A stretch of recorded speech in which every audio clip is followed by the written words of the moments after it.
So good morning, everyone. Thanks so much for joining. Really appreciate everyone being here. Obviously, it's about great communication and why communication is more important now than it ever has been before.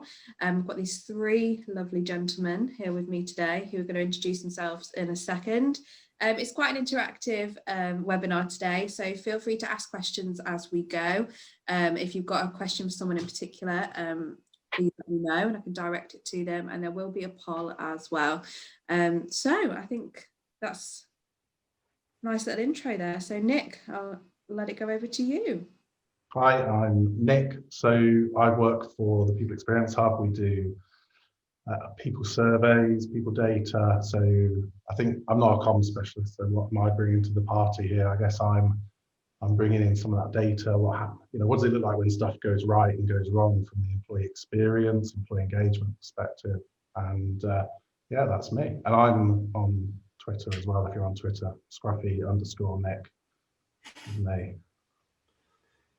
Fantastic. Shall I go next? So my name's Dave Barber, and I've got my own consultancy business called Spark Consultants, and I do specialise in internal communications. So hence why I'm here today and been asked along by Nick to come and talk. So what do? I help businesses engage with their teams more effectively through great internal communication. Probably the best way of summarising it. Over to you, Dom. Yeah, nice. So so hi everyone, Dominic Taylor from Reward Gateway. So some of you may have come across us before. I think the reason I'm on the call is that obviously communications is pretty much front and center for a lot of businesses, and as Reward Gateway is a tech provider, we've seen a lot of our clients starting to utilize our comms functionality a lot more. So whereas Dave is obviously comms expert in terms of what kind of comms, Nick's obviously the expert in terms of understanding how effective your comms are and how it's impacting engagement. I'm kind of, I think, more from sort of a top line level of how I'm hearing our clients trying to use technology to support with comms. Hello.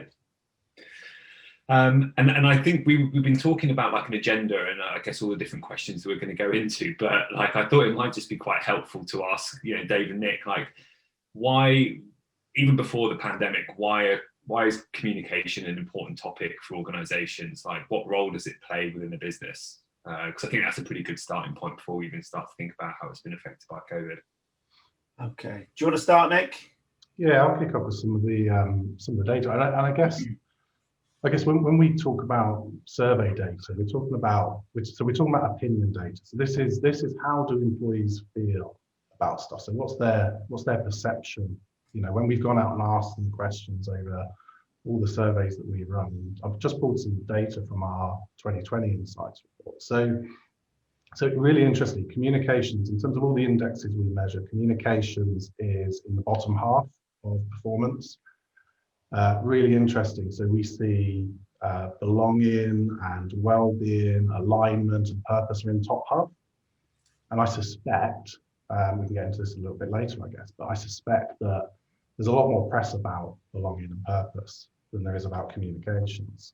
So the perception is very different. And in terms of satisfaction and communication, what we see a real difference between people in the lower grades in an organization and those in a higher grade. So if I think about the top and the bottom, so we think about employee grades and director grades, directors came back and said 82% were satisfied with the communications in their organization. Only 46% of employees said that they were satisfied, that they felt they knew what was going on, they felt that communications was something that happened.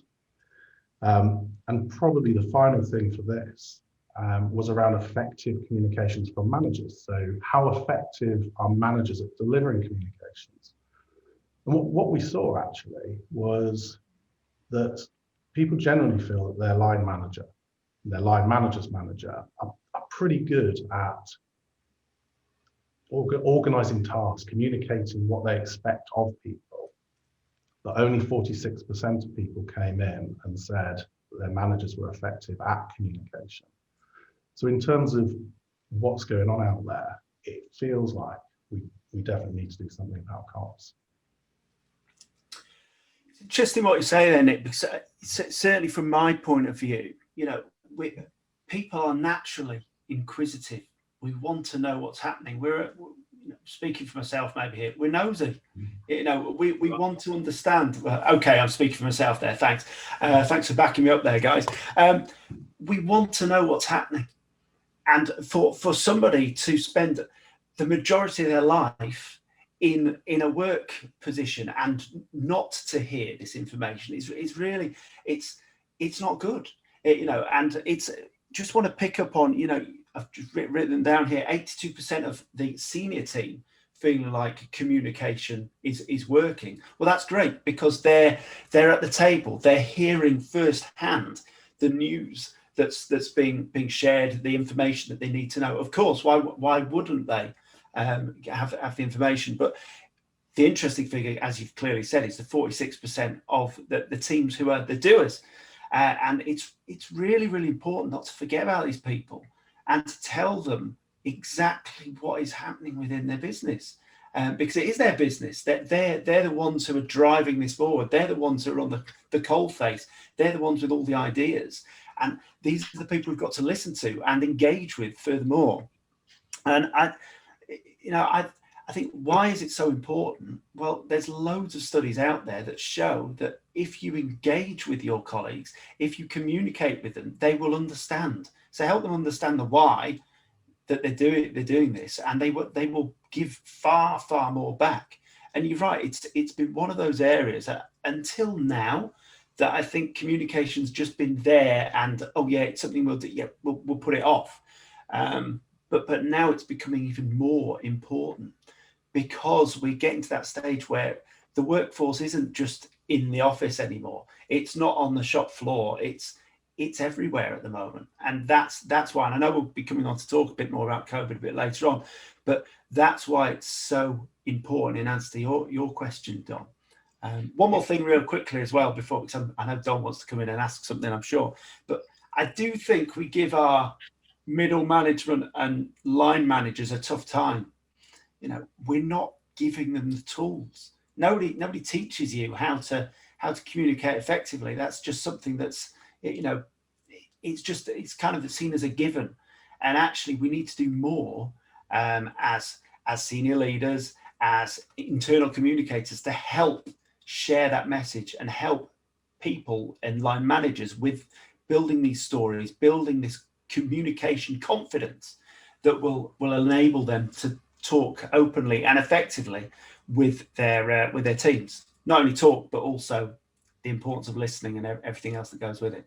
Can I jump in with a question? I know so Dom's putting us a question, but I guess it's probably two questions for you and for Dom, and it's probably around, just trying to word this in the right way. So it's probably around channels. So it's probably around, how do we use effective channels? And I'm thinking, in the back of my head, I'm thinking about personalization. How do we communicate with people who consume communications in different ways and have different preferences?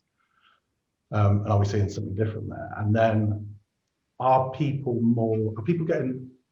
expecting more comms now? Because I guess if I think about how I feel about communication in the world, like in the workplace, I ready myself for Fridays at the moment, which is, the anything Rishi might be saying about the state of business and what's happening in business, what's happening in lockdown, support for businesses, what does that mean to our clients, to ourselves as an organization.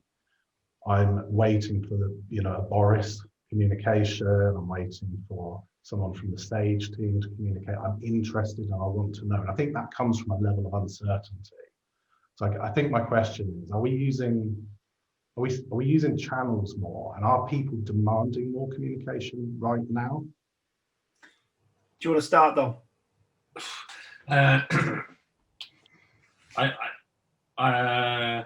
I think it's probably more driven by the organisation, because I think a lot of employees, there's always that innate need, right? So they want to know, going back to what you were talking about, Dave, but I think more and more organisations are understanding the stress that this current environment is putting on employees and the impact that's having on all the kind of things that the organisation would care about. So I think it's forcing them probably more into actually thinking about how are we invested in comms, like, right, what is our comms plan? What is our strategy? my question to David is like, what do we talk about? Like, what is the things that we should be talking to employees about? Because I guess that might be a bit of a change that we've seen, is that organisations are getting more support and backing from leadership to say, we want to invest in this, these are what we want to talk about, and you've got the full support of the business to actually do it. But I think it's more that employees are lapping it up. You know, I think that they're digesting the communication a lot more because of, going back to Dave's point, so many of us spend so much time at work, and when all of this stuff is happening in the world, you know, to have someone that can actually break it down and kind of explain what that means to you as an individual within your circumstance at work, within a particular industry, X, Y, and Z, I think is what's which is really powerful. Yeah, it's really what I've seen, and it'd be great to get some feedback as well from guys on the call as well, who may be in internal communication. But the start of the lockdown, right back in March, there was this absolute appetite. You know, we were all sat, well, maybe not all of us, but we were all in front of the TV, making sure that we understood as much as we could. And very much, you know, my rule is, you know, less is more with communication.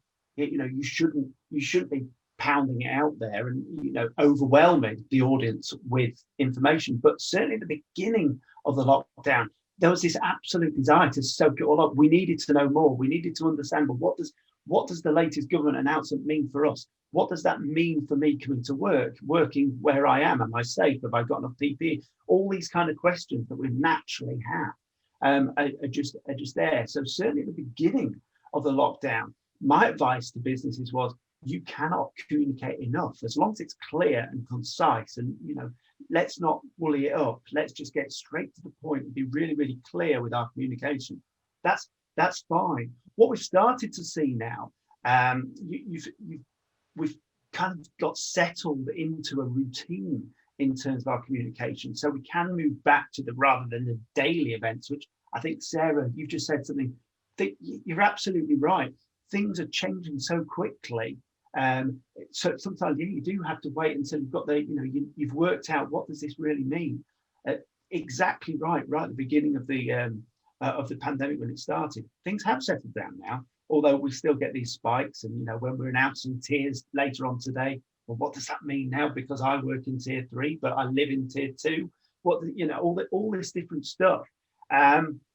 So it's really, really important that you understand that the big thing here is actually not being afraid to ask your teams, well, you know, are we giving you too much? Are we giving you too little communication? Because it's so important that we listen to what people are saying, how they're responding, so we can actually respond to that in the right way.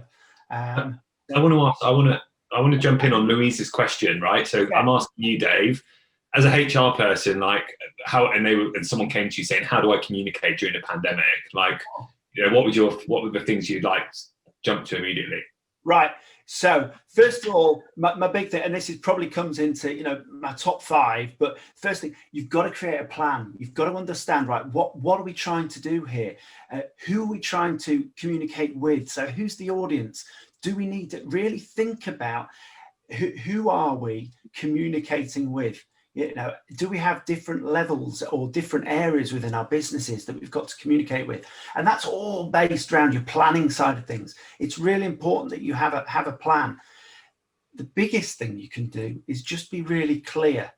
Be really clear with what you're doing. People like, if you speak with confidence, people will listen to you and go, great, I understand exactly what's been said there. Be clear, be concise, you know, and more importantly, be honest.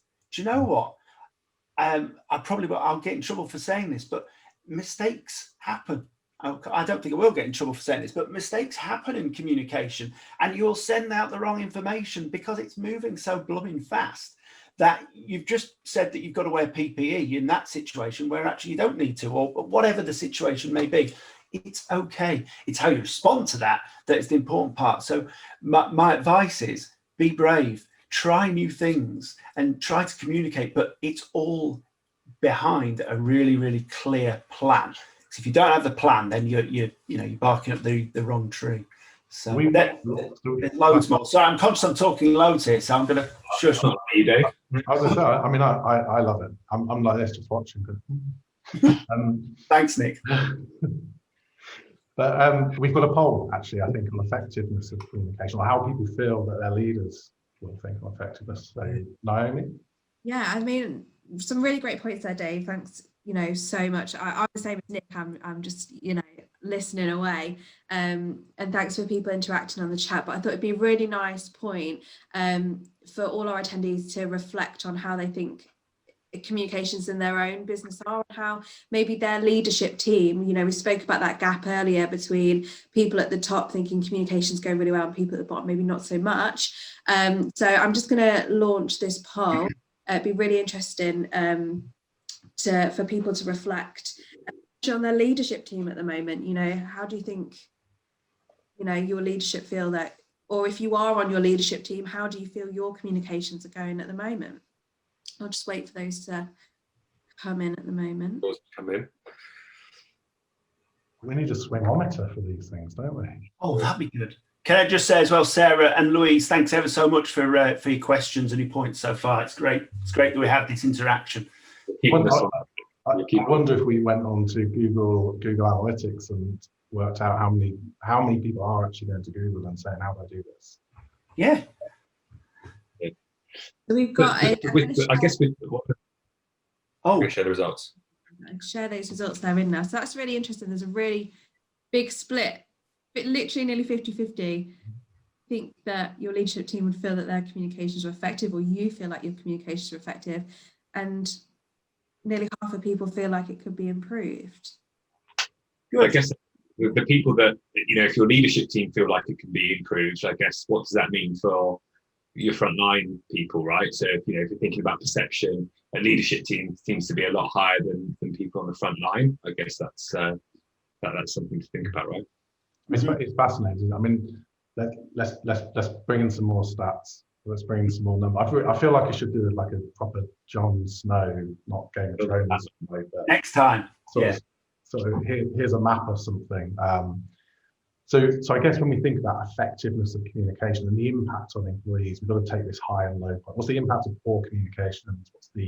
And I don't want to say the impact of good communications, but let's talk about it like an opportunity. What's the opportunity that a business has on communicating well? What's the opportunity cost of not communicating well? So let's not think about it as impact and high and low. Let's think about it as opportunity and opportunity cost. So, when we started to look at correlation, as any good statistics guy will tell you, causation and correlation, very different things. But we can start looking at the interplay between when people responded who said that they had poor communications, how did they respond on other things? When people responded who said they had good communications, how did they respond on other things? And what we saw was a real difference. So let's talk about a few bits. So let's talk about leadership, perception of leadership. We had a 40 percentage point difference between how people perceive their leaders in their organizations, between people who said they had good communications and people who said they had poor communications. That's huge. I mean, the opportunity is 40 percentage points. So if you're anywhere in the middle of that, it's okay, it's poor, that's a massive drop just in perception of how a leadership team will be performing. People don't know, they fill in the gaps themselves. Trust. So trust is a foundation of most businesses. You talked about communicating with clarity, with honesty, and going out and talking to people. But the first point of trust is people have to trust you that when you're receiving that communication, when you're a consumer of communication, you have to trust the person that's giving it to you, because otherwise it's got to be harder work, hasn't it? The good communications, we were seeing people in the high 70s, responses coming back. It's an index score, so it's an index of a complete mix, so high 70s in good communications. Where we saw people with poor communication, we were seeing something like 30%, 40%. So again, we're talking about 30, 35 percentage point difference. Huge. Interesting. So Sarah's commented about people engagement and work. So what did we see about overall engagement? I know employee engagement has its own debate to be had. I get it. I don't understand the debate. I get what employee engagement means. Yeah, I think it's a term we can use. So what happens with overall engagement? Well, guess what? Where people are in an environment where communication is perceived as good, as regular, as effective, tells me what I need to know when I need to know it, my engagement is higher. And actually what that flows through to is advocacy. So how do I feel about my employer? I advocate. I would recommend them as a place to work to friends and family. I will go down the pub and I will talk about my employer, and I will talk about them, in a positive light. What did you do at work today? Who do you work for? In a positive light. Communication, good communication is the opportunity. And if you miss that opportunity, I think that's what I think our data is telling us, is the opportunity cost of not doing it is great. It's massive, Nick, and thank you for raising those points, because it's for me, if let's say I'm helping a business in retail business, what is my role? My role is actually to increase sales in the business.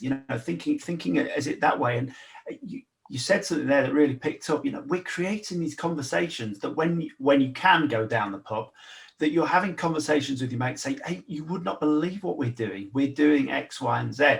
We're helping a local charity, or we're recruiting a load more people into our role because we're successful. This is all stuff that just builds on that. I am part of a team. I'm part of that, and I want to be part of that, and I want to grow the business. And it all comes back to that trust piece. It's so important. And you're right, the linking with engagement is absolutely key there. So I was going to say, how, if you talk your touch point on trust versus engagement, or the link between trust and engagement, like how can you expect your employees to be engaged if they don't trust the organisation, the leadership team that they're working for? Like it's just not going to happen. So building an organisation where there's trust between employee and employer, I think is absolutely crucial. Sarah, you popped in a message just asking about, obviously about people engagement, visuals, meets and greets, but finding it working from home. Any tips for remote working? So I can suggest something, but then give Dave time to have a little think about it. But we've introduced something called like donut time within our business, so people can opt into donut time. And it's basically open to our business, 7 offices around the world, and anyone from leadership team to frontline colleagues basically have half an hour that gets scheduled randomly where they can jump on a hangout, which is like our video conferencing system, and they get a chance to kind of connect with each other. And going back to what Dave was talking about communication strategy, we ensure that one day a week, it's very much focused on like our employees' experiences, both in work and outside of work, and them as individuals, is trying to raise a bit more profile of kind of social cohesion and understanding a little bit more about what everyone else is doing and who they are as individuals. So we're doing a lot on comms, but then also trying to do things that can allow for connectivity outside of an office. Yeah, I think from my point, we all got carried away, didn't we, at the beginning of lockdown, with Zoom calls and Zoom beers and Zoom quizzes, and everyone was really tired of that. But let's bring it down to actually, again, this is tying in with a big part of communication that I will always shout out is listening. And really what I'm hearing now is people are getting tired, people are jaded, it's dark outside, everybody knows this stuff. But how are we then having interventions where we can allow these personal times where let's not talk about work. I'm just going to phone you. I'm going to meet in a hangout where we can talk just as people, just as if we were in work having a cup of tea or a cup of coffee, and just chewing the fat. Because that's really, really important. We often think when we're working from home we've got to be completely 24/7 on the keyboard, typing out, getting the work done. No, it's really important for us to take some time away from that, but equally sharing what we're doing. And even better, Dom, it's fantastic what you're saying there, having random, meetups with people where you can just say and build that interaction with, let's say, your marketing team and your IT team are getting together, and just talking about what they're doing. And this is where communication can really help with that, because if you can share that knowledge and people understand a little bit more about, oh, is that what we're doing at the moment? Great, because then somebody can jump onto that and make it even better. actually it links in with theirs. We can get rid of this silo mentality that sometimes happens within businesses, and that can happen right now. What Sarah just saying, we have Bring a Brew and Coffee Roulette. I'd love to hear more about that. That sounds great. But that's, hopefully it's all legal, by the way. I think communities are doing it as well. So we used to do like a general HR networking thing called HR Curry, where a load of HR people go and have a curry. We kind of did it in Manchester, Leeds, and London. And the rules were, this isn't a selling thing. This is just people who are in the same industry just being able to get together and chat. And during the pandemic, we did HR coffee. We just did some open Zooms, and sometimes we'd get 4 people come along. Sometimes we'd get 30 people come along, and just people were just wanting to have 30 minutes to just decompress and talk about their garden, or that they're feeling a bit of an impact at the moment, and know there's community out there. And I think that's workplace as well. And I just want to go back to probably Sarah's comment and Will's comment, which was around working from home. So Sarah made a comment about working from home tips, and Will's made a comment around feeling overwhelmed. And I guess just on that, the working from home piece has to be, there's 2 things. So working from home, all of a sudden, the effectiveness of a line manager to be a good and effective communicator becomes more important than ever, because they're probably the person from the organization that's going to have more interaction with people who are working from home. So if they're not effective now, we may find that there are people who are more effective because they're personally charismatic, but they find it tough on video calls and remote work. And some people who have suddenly gone, actually, I'm better at being an effective communicator this way because it meets my style. And the overwhelm, I felt overwhelmed. I felt overwhelmed by government comms, government changes, what's going on, to the point that I've actually turned notifications for news feeds, Twitter off.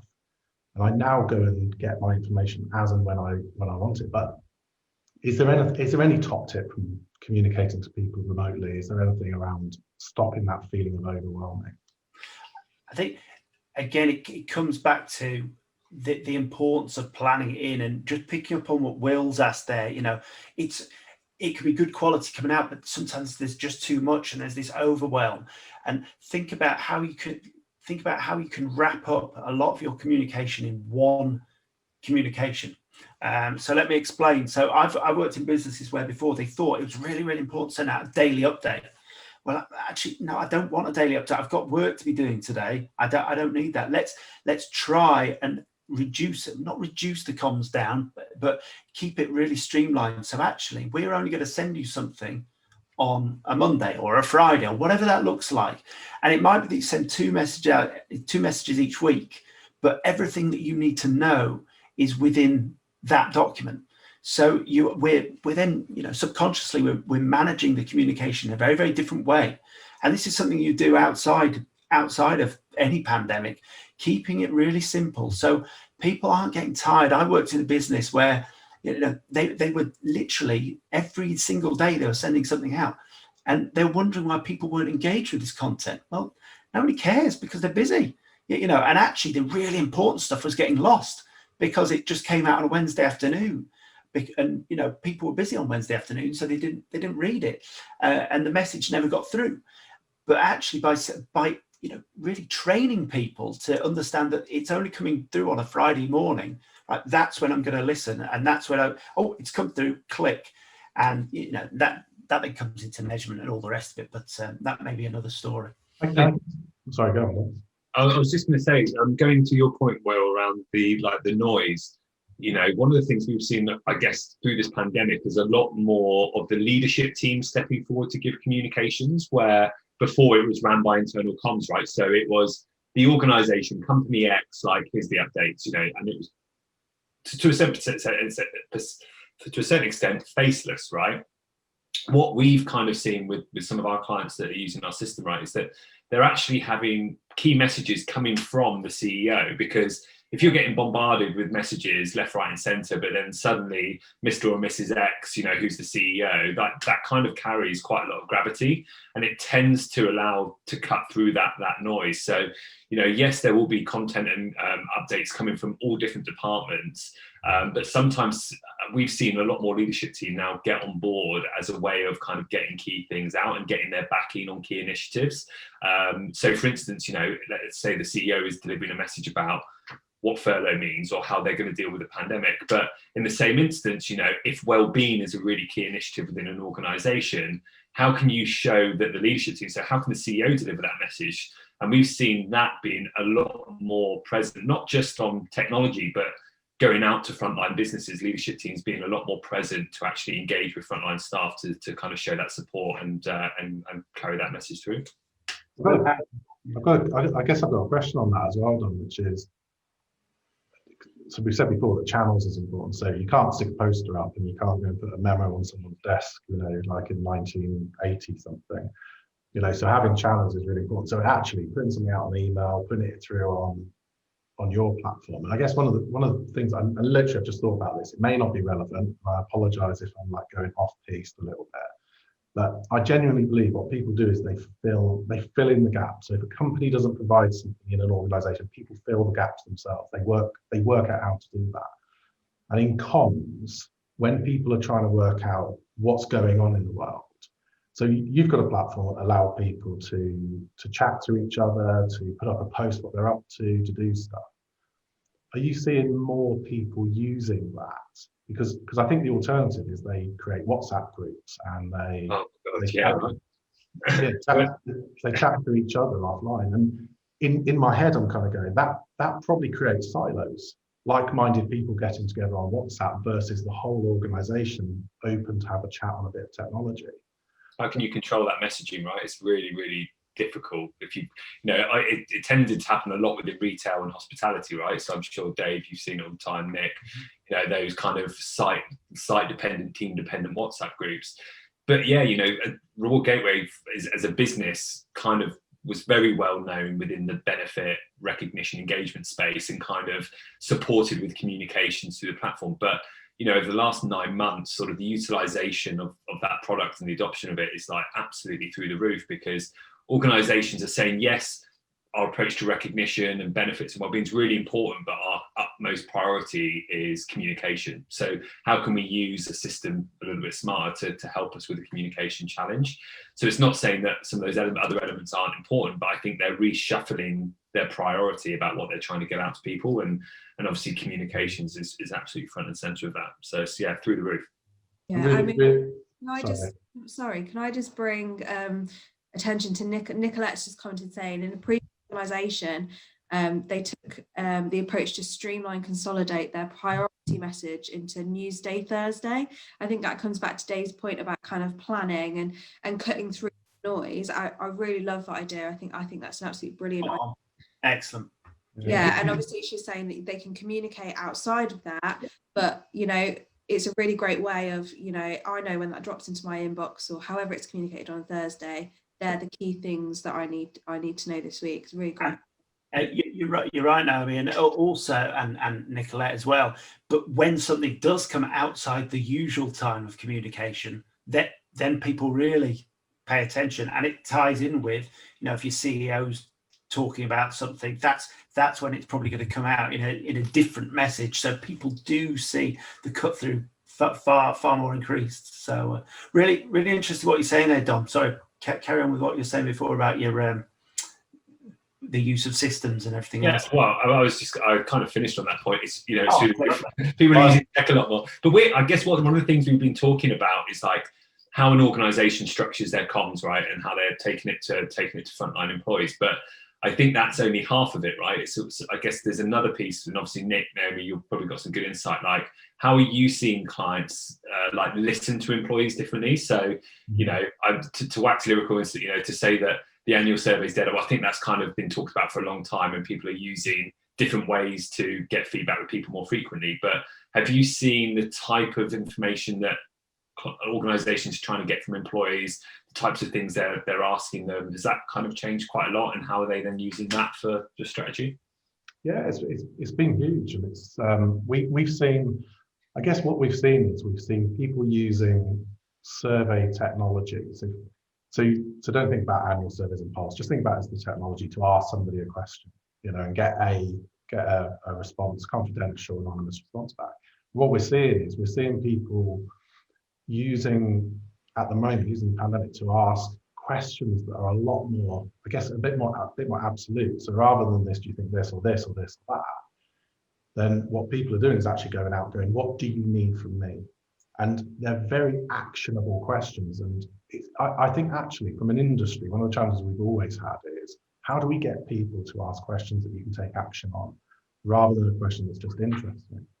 And one of the things the pandemic has certainly done is we're seeing more action-based questions. What do I need to do to help you do your job remotely? What do I need to do to help you do what you do really well? How do I do that? And what we've seen actually is we've seen all the other surveys actually have benefited from that.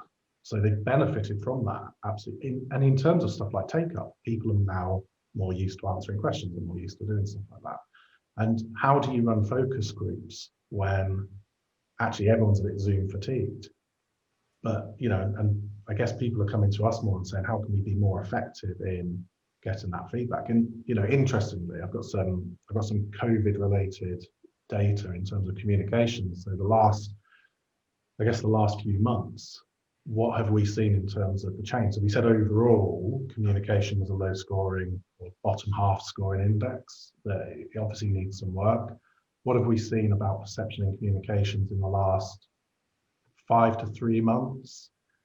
Without exception, we've seen an increase in satisfaction. We've seen an increase in what people are saying, I'm getting the communication I need and I'm still doing my job. We saw originally that Zoom fatigue, I'm always on a Zoom meeting, never getting my job done.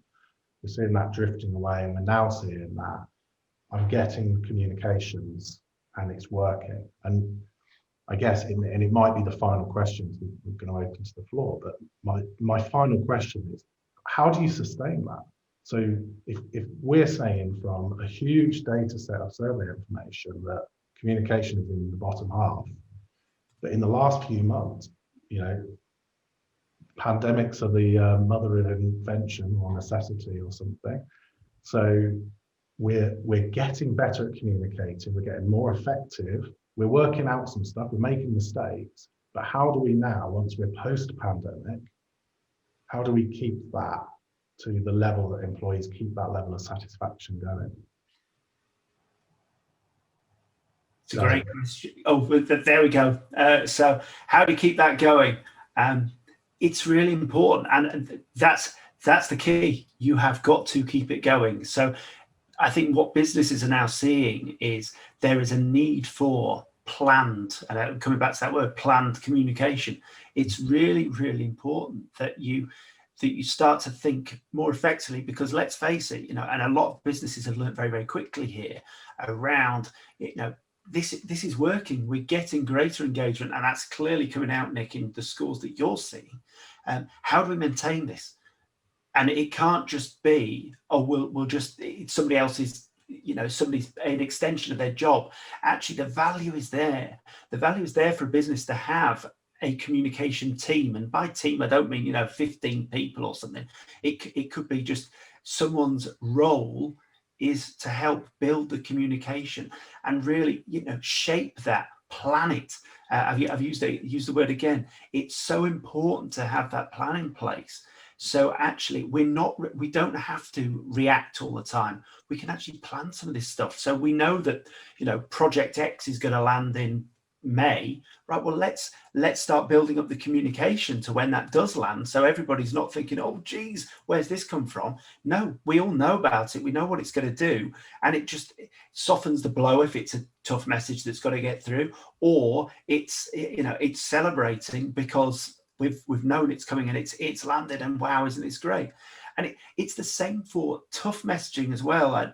We haven't really spoken about that today, but there's a load of people who are struggling at the moment on how the heck do we share tough messages? Because guess what? The business has completely changed over this time. How are we managing these conversations? How are we communicating this to not only the people who are directly impacted, but those wider as well? And this all comes back to the importance of, and I would say this, wouldn't I, having a central communication function that can deliver this and help you with this. So Sorry, just touching on the point of tough messaging there. Lisa's asked a question, and again, Dom, you might want to pick up on this, but just before we wrap up, but how, if the messages are coming from the CEO or the senior management team, we spoke about that before, how can they be authentic? How can they make it sound?